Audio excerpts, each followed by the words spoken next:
नमस्कार, मैं हूं कुमार विजेंद्र। विद्या लाइफ के इंटरव्यू सेक्शन में आज हम बात करने वाले हैं फैशन इंडस्ट्रीज के जाने माने नाम गुंजन अरोड़ा से। आप Nicole Kidman, Malaika Arora, Naomi Campbell जैसे मशहूर स्टारों के खूबसूरती को और निखारने का काम करते रहते हैं। यह वीडियो स्टूडेंट्स जो फैशन के क्षेत्र में अपना करियर देख रहे हैं, जो जॉब कर रहे हो, अभिभावक आदि सभी के लिए बेनिफिशियल होगा। तो देर ना करें, हम मिलते हैं गुंजन अरोड़ा से। गुंजन जी, आपका बहुत बहुत स्वागत है विद्यालय। थैंक यू मुझे इनवाइट करने के लिए। एंड हमेशा ही अच्छा रहता है अपने एक्सपीरियंस शेयर करने का, बहुत अच्छे और बुरे, क्योंकि लर्निंग हर तरफ से होती है और ख़ासकर कि स्टूडेंट्स को ये जानना बहुत ही ज़रूरी है कि किसी लाइन को या किसी करियर को वो चूज़ कर रहे हैं तो उसके अच्छे बुरे सारे एस्पेक्ट वो जान के समझ के तब उसकी तरफ जाएं, तो ये बहुत ही अच्छा कदम है। क्या आपको लगता है कि स्टूडेंट्स, क्योंकि इस पे उनको क्यों करना चाहिए, कैसे स्टूडेंट्स को आना चाहिए? देखिए, फैशन को परस्यू करने के लिए पहली बात तो ये है कि आपको ये जानना ज़रूरी है कि जो दिखता है केवल वो सच नहीं है। हमें दिखता है कि रैंप पे मॉडल चल रहे हैं एंड अच्छी अच्छी ड्रेसेस बन रही हैं, वो सिर्फ एक बहुत छोटा पहलू है। उसकी बहुत बड़ी असलियत जो है वो इस सब पर्दे के पीछे रहती है। तो उससे रूबरू होना बहुत ज़रूरी है। उसमें बहुत सारी टेक्निकल चीज़ें हैं, बहुत चीज़ों की अंडरस्टैंडिंग है, हिस्ट्री की है, टेक्सटाइल्स की जानकारी ज़रूरी है। आई थिंक वो दिखता नहीं है पर वो ज़रूरी बहुत है।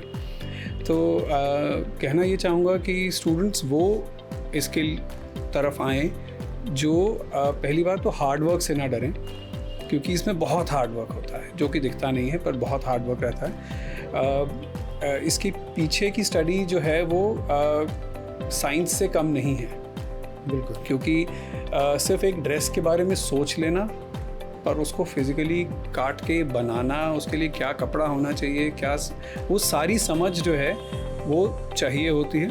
कुछ आपके अंदर इनहेरेंटली होती है, एक आपके अंदर एक पैदाइशी वो चीज़ रहती है, बाकी बहुत हद तक आपको उसको डेवलप करना पड़ता है। If any student coming, मतलब going for this fashion, he wants to pursue his career in fashion industry, तो do you think कि उसमें कोई ऐसा कोई inherent skill होना चाहिए? देखिए, एक क्रिएटिव स्किल्स रहती हैं कुछ तरह की, जी की स्केचिंग या ड्राइंग, क्योंकि सबसे इम्पॉर्टेंट और इजी टूल है आपको अपने डिज़ाइन को व्यक्त करने का। सो एक आई थिंक वो हो तो बहुत फ़र्क पड़ता है। पर आज की डेट में इतने डिजिटल टूल्स आ गए हैं जिसको आप अगर आपका हाथ बहुत सधा हुआ नहीं भी है तो भी आप उसको काफ़ी हद तक अपने आइडिया को एक्सप्रेस कर सकते हैं। इसके अलावा आपका इंटरेस्ट होना बहुत ज़रूरी है। अब इंटरेस्ट को हम स्किल बोलें या एक वरदान बोलें, बट वो ज़रूरी इसलिए है क्योंकि आपको हर चीज़ की गहराई तक ज़रूर जाना होगा। किस कलर का, किस रंग का क्या मतलब है, उसका दूसरे कलर के साथ कॉन्ट्रास्ट होने का क्या मायना निकलता है, वो किस टेक्सटाइल में कैसे फॉल गिरेगी, वो सब समझना ज़रूरी होगा। कुछ आपको एक्सपीरियंस के साथ आएगा, कुछ आपको सिखाया भी जाएगा। देखिए, सबसे बड़ा टीचर तो आपका एक्सपीरियंस ही रहेगा, और जितना आपको एक्सपोजर मिलेगा, जितना काम करने का आपको मौका मिलता है, तो वो बहुत कुछ आप उसी के साथ पिक करेंगे। पर आपको ये जानना ज़रूरी है, जैसे कि एक डॉक्टर को कहते हैं कि ज़िंदगी भर पढ़ते रहना पड़ता है, एक डिज़ाइनर या आर्टिस्ट या किसी क्रिएटिव इंसान को भी सारे टाइम ज़िंदगी भर सीखते रहना, वो ललक की बहुत ज़रूरत रहती है। तभी आप नया करने की, नया देखने की, उसको अप्लाई करने की अपने काम में, आप उसी से आपके काम में एक फ्रेशनेस बनी रहती है।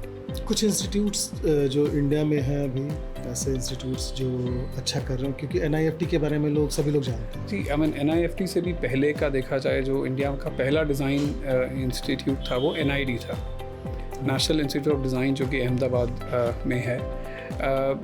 अब आज की डेट में और भी बहुत इंस्टीट्यूट्स ऐसे आ गए हैं जो अलग अलग तरह की स्पेशलाइजेशंस की तरफ जा रहे हैं। पर कुछ स्कूल्स ऐसे हैं जैसे कि NID है, NIFT है, और जहाँ करंटली मैं पढ़ा रहा हूँ IIAD, यहाँ पे क्या है कि आपकी सोच को और आप कहाँ से आ रहे हो उसको बहुत वेटेज दी जा रही है। उससे क्या है कि जो आपकी एक ओरिजिनलिटी है आपके अंदर, उसको निखरने का मौका मिलता है उसके अंदर। तो एजुकेशन ठीक है, ज़रूरी है, उसमें एक स्ट्रक्चर भी होना ज़रूरी है, बट किसी भी एजुकेशन सिस्टम में उसको ग्रो करने की स्पेस भी चाहिए होती है कि आप अपने जो आपकी पहचान है या आपकी अपनी क्या कहेंगे कि एक कॉम्बिनेशन ऑफ स्किल्स है वो भी सामने आ सके।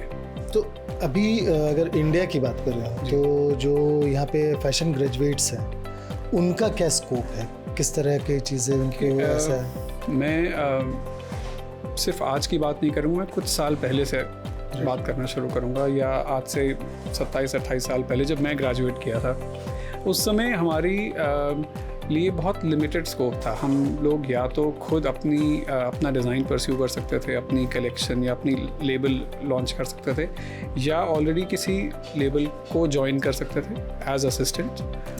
और या उस समय ये बात है 1995-96 की है, जब मैं ग्रेजुएट किया था। उस समय export industry, garment export India में काफ़ी बूम कर रहा था, तो उस समय उसमें काफ़ी लोग जा रहे थे।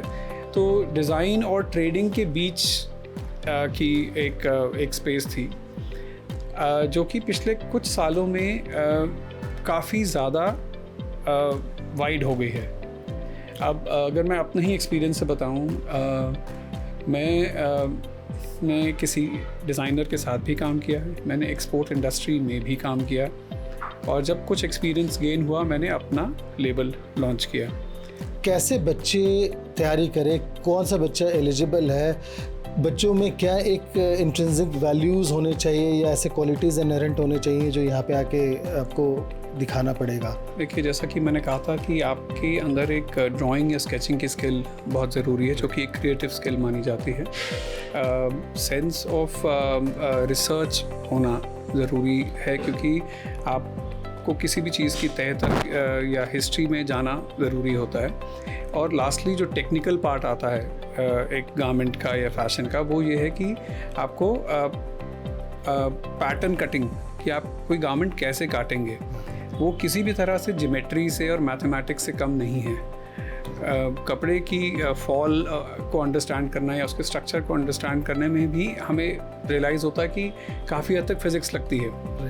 तो एक लॉजिकल माइंड जो कि किसी चीज़ में शायद एक्सपर्ट ना भी हो, बट उसकी एक अंडरस्टैंडिंग हो साइंस के बारे में, मैथ्स के बारे में, और of course literature and history के बारे में। तो इस तरह का कॉम्बिनेशन जो है वो रेयर होता है, बट ये चीज़ डेवलप भी करी जा सकती है। इसमें क्वालिफिकेशन क्या होता है बच्चों का? मोस्टली कोई भी डिज़ाइन कॉलेज जो है वो एक 10+2 के बाद या 12th के बाद, जिसको हम बोलते हैं, वो आप इसमें अप्लाई कर सकते हो। उसमें कोई ऐसा खास साइंस के स्टूडेंट हो या फिर? ऐसा कुछ नहीं है, ऐसा कोई रिक्वायरमेंट नहीं है। हर तरह के स्टूडेंट्स, जैसे मैं भी कॉलेज में पढ़ाता हूँ, तो बहुत ही वेरीड तरह के स्टूडेंट्स जो हैं वो इस कोर्स को करने के लिए आते हैं। 12th के बाद तो खैर अलग स्ट्रीम से आते ही हैं। मैं जहाँ मास्टर्स के स्टूडेंट्स को पढ़ाता हूँ, मेरे ही करंट बैच में देखा रहा है तो कुछ हैं जो डॉक्टर्स हैं, जो मेडिकल प्रैक्टिस छोड़ के भी इस लाइन में आ रहे हैं। आर्किटेक्ट्स बहुत हद तक देखा जाता है कि आर्किटेक्ट या जिन्होंने आर्किटेक्चर पढ़ा है वो इस लाइन में, क्योंकि उनका डिज़ाइन से रहता है। बिल्कुल। एंड आप देखिए, हिस्ट्री में भी देखिए, टेक्सटाइल, गारमेंट्स, फैशन और आर्किटेक्चर जो है उसमें बहुत कॉमनैलिटी है। वहाँ पे तो आपको उनको आर्कियोलॉजिकल से जो चीज़ें मिली हैं और जिस तरह से वो एक हिस्ट्री चला है, क्योंकि काफ़ी हद तक आप देखें हिस्ट्री में जो हमारे मोटिव्स या पैटर्न्स के बारे में एक रिकॉर्ड है, वो आर्किटेक्चर में ही है। काफ़ी लेट जाके आपके पास ड्रॉ या प्रिंटेड रिकॉर्ड मिलना शुरू हुआ। पहली सारी हिस्ट्री रिकॉर्डेड जो थी वो मूर्तियों के थ्रू या आपको आर्किटेक्चर में, आर्किटेक्चर की शेप्स से सब पता चलती थी। अभी AI टूल्स, क्योंकि मैं इसको जोड़ना चाहता था, क्योंकि अभी जो आर्टिफिशियल इंटेलिजेंस है वो बहुत ज़्यादा काम कर रहा है। जी, आपको आपके काम को कम कर रहा है, तो क्या ये आप लोग यूज़ करते हैं? अगर यूज़ हो सकता है इवेंचुअली AI का इन्फ्लक्स इसमें भी आएगा, बट वो एक लिमिट तक ही रहेगा। उसको भी एक क्रिएटिवली कैसे अप्लाई करना है वो ह्यूमन माइंड ही गाइड कर सकता है उसको, क्योंकि जो AI के थ्रू जो भी एप्लीकेशन होगी वो बहुत लिमिटेड ही रहेगी या वो प्रिस्क्राइब्ड रहेगी उसके सिस्टम में कैसे। तो आई थिंक अभी AI का खतरा नहीं है इधर हमें। और माइंड आपको ऐसा चाहिए, देखिए एक क्रिएटिव और एक्सप्रेसिव माइंड जो कि अपने मन की बात कह सकता है अपने डिज़ाइन के थ्रू, या जिसमें कुछ अलग करने की पे चलना सब लोग चल सकते हैं, बट जो अलग सोच सकते हैं, बिल्कुल एक ही चीज़ को देखकर जो अलग सोच सकते हैं। इसी पे मैं, क्योंकि स्कोप्स के बारे में बात हो रही थी, तो इंडिया में what do you think, because आपका ये परसेप्शन चेंज हो चुकी है। अब तक क्या था कि इंडिया जो है एक मैन्युफैक्चरिंग या प्रोड्यूसिंग कंट्री मानी जाती थी, तो इस लाइन में भी जो जॉब अपॉर्चुनिटीज़ आती थी वो प्रोडक्शन या मैन्युफैक्चरिंग से लेके ही आया करती थी। अब इंटरनेट का ज़माना है, सब कुछ दुनिया में सब कुछ जहाँ हो रहा है वो सब एक साथ ही हो रहा है, और इंडिया इकोनॉमिकली भी ग्रो करी है,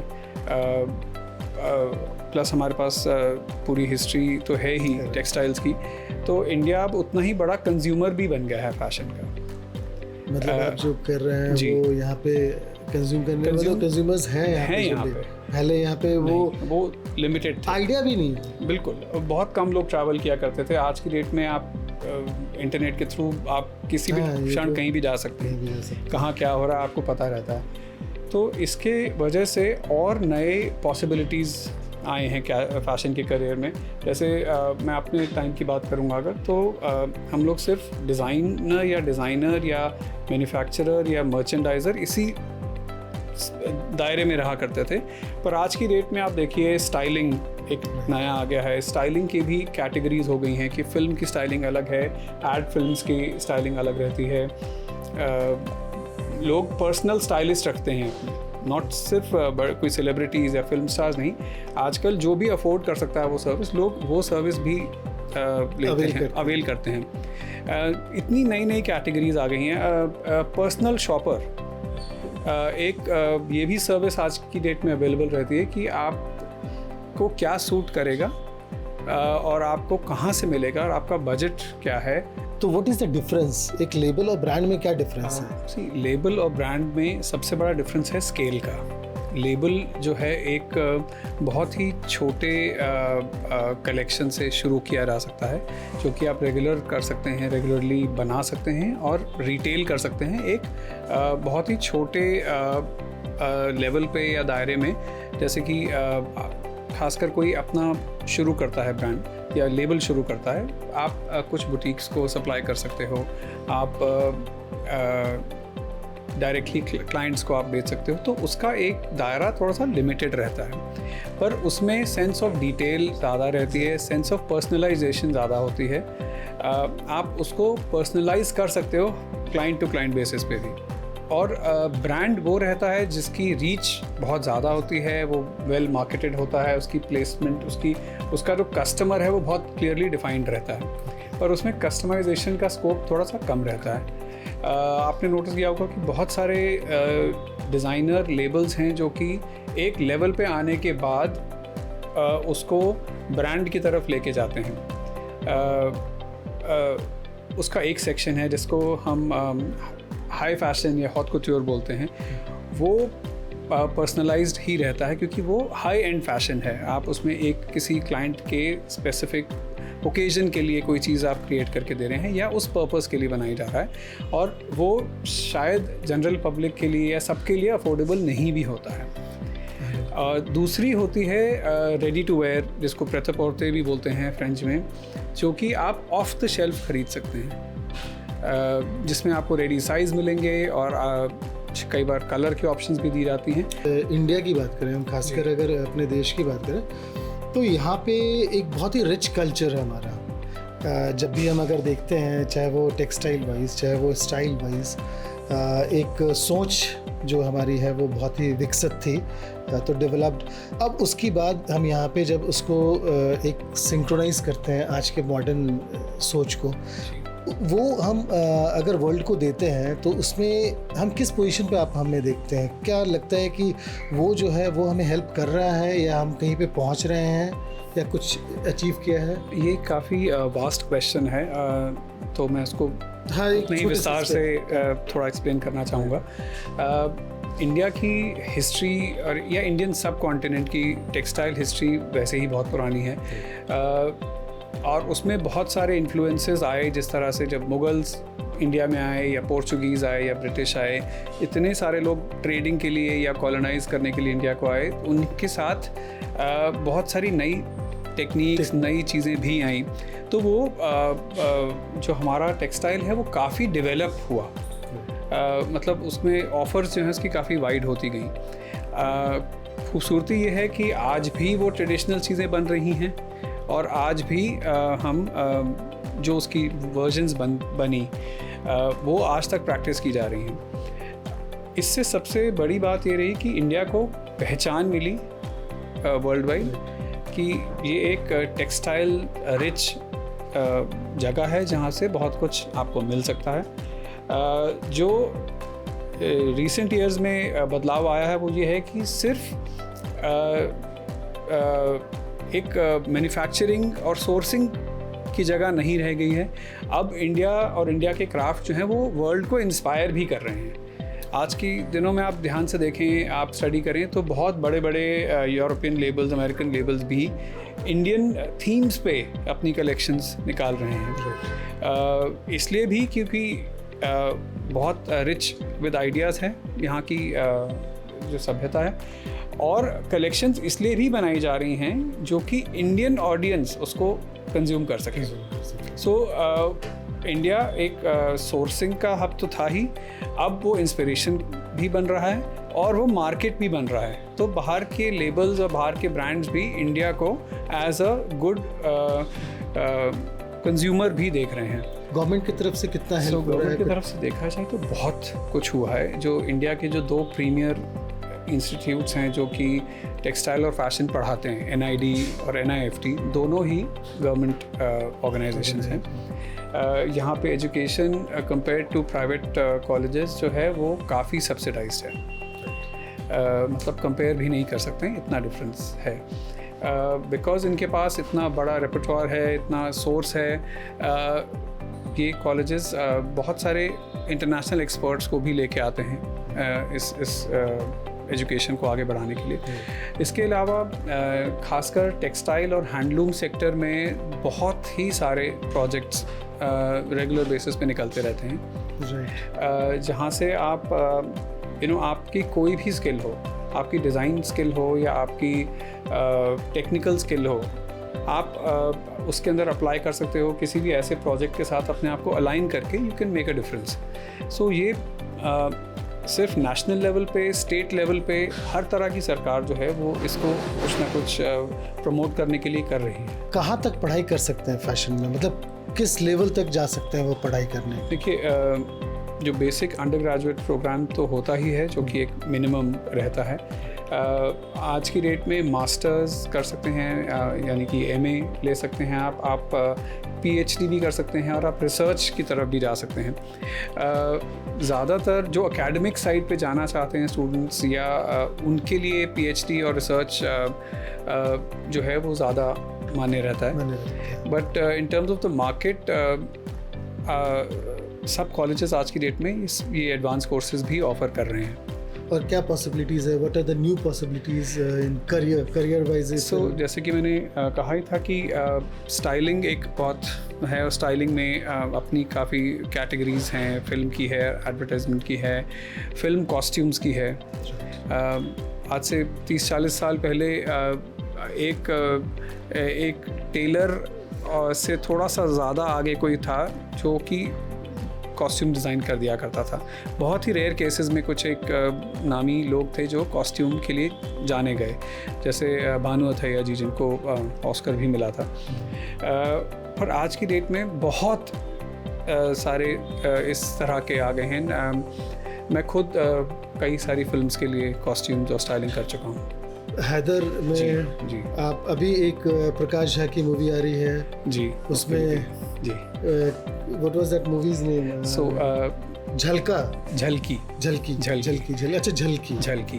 तो ये एक बहुत ही रियलिस्टिक स्टोरी है जिसके अंदर इंटीरियर्स ऑफ यूपी में अगर ये था, तो इसमें देखिए इधर भी रिसर्च आई, वहाँ किस समय कितने साल पहले की स्टोरी है, वहाँ तब क्या चलता था, कैसा पहनावा था, उनका रहन सहन कैसा था, क्योंकि रियलिस्टिक कॉस्ट्यूम में आपको कपड़े रियल करने हैं।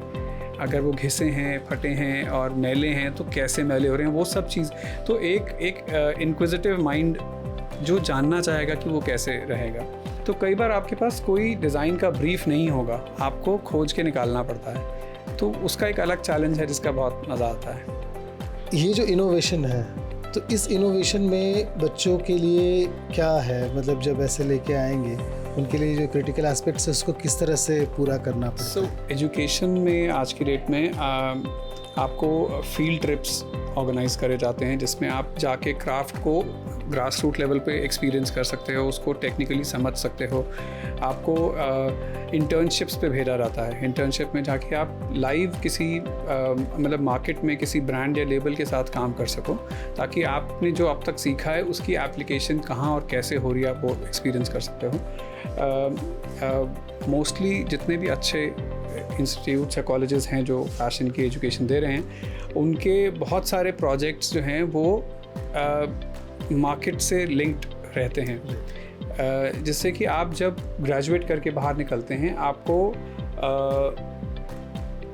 ऑड नहीं लगता, आपको लगता है कि आपने ऑलरेडी कुछ चीज़ें एक्सपीरियंस करी हैं कि कस्टमर कैसे हैं, आप कस्टमर को कैसे हैंडल कर रहे हो, या सोशल मीडिया में आप कैसे प्रमोट कर रहे हो, उसकी इमेज क्या बन रही है आपके लेबल की या ब्रांड की।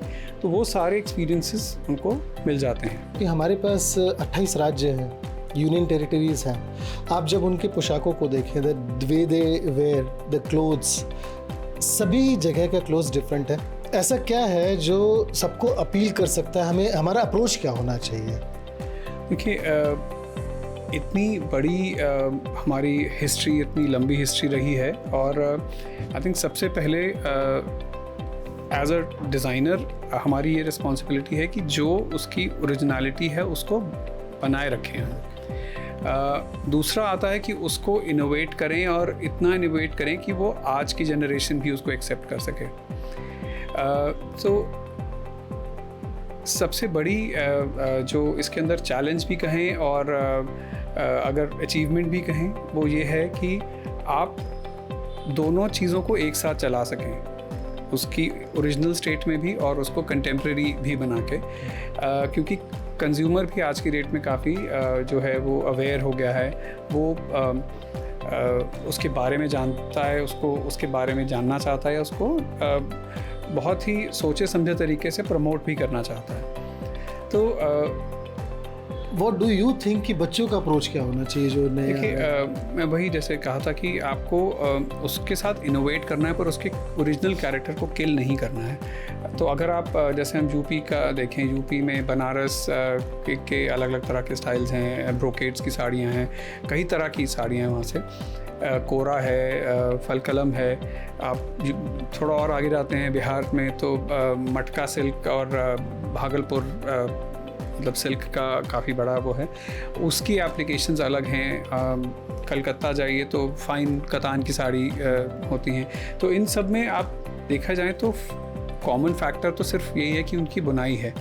अगर आप भागलपुर का धागा बनारस में डाल सकें तो दोनों का एक तरह से एक बैलेंस भी बनेगा और एक यूनिक चीज़ भी बनेगी। पर ये सब तभी आएगा जब आपको इन सब की पहचान होगी, किसकी क्या लिमिटेशन है, किस में क्या चीज़ ऐड हो सकती है, किस में क्या नहीं हो सकता है। कई बार लूम की भी एक लिमिटेशन होती है कि मोटा धागा नहीं चल सकता उसमें।